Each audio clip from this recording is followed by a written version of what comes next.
Hi guys, another reading tip. There's no visuals this time. I was spending too long looking for like some visuals to put or some kind of thing to make, so I'm just gonna make it simple. So this tip is to, like with exercise and many other things in life. I'll explain something in a second. So the idea is to warm up.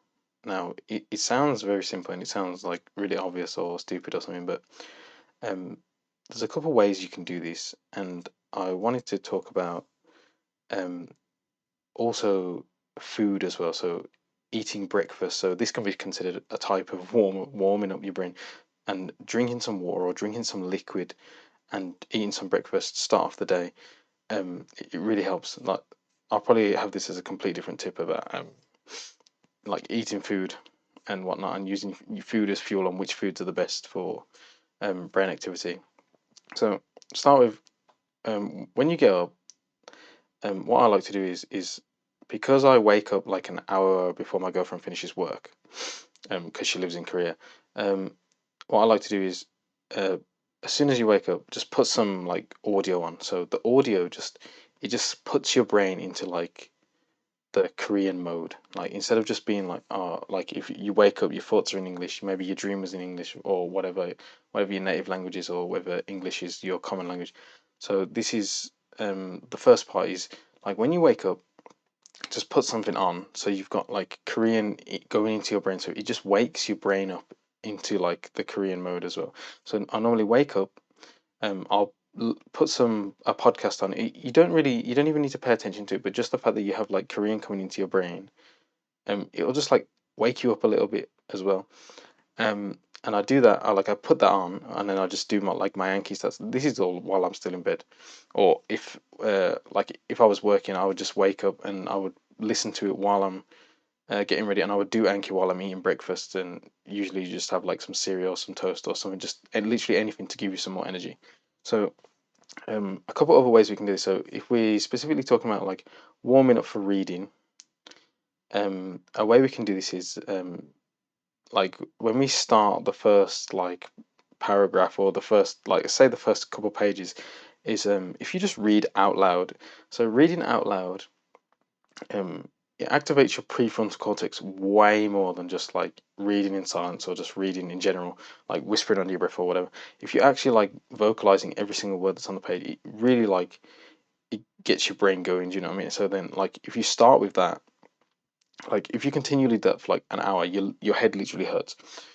um but if you just use it to warm up and start and get your brain going, just get your brain started on just getting the language into your ear, because it's technically another form of like listening as well, because you're hearing your own voice say the words.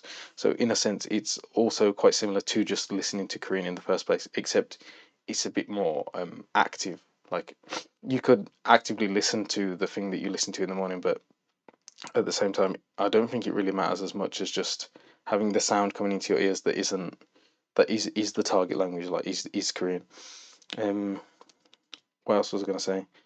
So, also what you can do is, um, in the morning, or like usually this is probably easy if you walk to work. So, like any kind of exercise, getting your blood flowing beforehand. This is why when you're in school and stuff, they tell you to like walk around or run around and stuff like before, like as to warm up before you do like sports and stuff, because the brain the brain still runs off the blood supply of your body. So it's like the the the quicker you get your blood pumping, the quicker your brain is going to like function. So when you if you just go for a walk or something, like a 10-minute walk, a 20-minute walk, before you actually start reading, what I usually do is like if I read while I'm exercising, so if I'm exercising outside in the garden, lifting weights or whatever, when I'm reading, at those points are like when I feel like I'm reading the quickest, because my brain, because my blood flow is like higher than just like if you literally just tried to pick up a book when you woke up, you would probably feel like you're not you know what you're potentially. So if you do some exercise and then start reading, like you'll feel like you're hitting your potential of like the speed and the understanding and everything feels like it's going in quicker. So um that's about it really. So just warming up, warming your body, warming your warming your brain up, warming your body up, um, just gets everything going smoother. So that's just a quick tip that I personally have used a few times. I use it basically every day. Like sometimes you can even use it on the previous tip where I was saying go for like a break. When you have a break, just go for a walk so that you get your blood. Like if you've been sitting down too long, you get your blood flowing again, and then you come back and you feel refreshed. Not just from the different visuals, but also from the fact that your blood flow, like your heart rate is higher, and the blood's flowing around your body. Drink some water, have some fruit, all this kind of stuff. Just keep you going. Sorry about the lack of visuals, but I got this quote from a webtoon anyway, so it's kind of cool. Thank you for watching, and good night.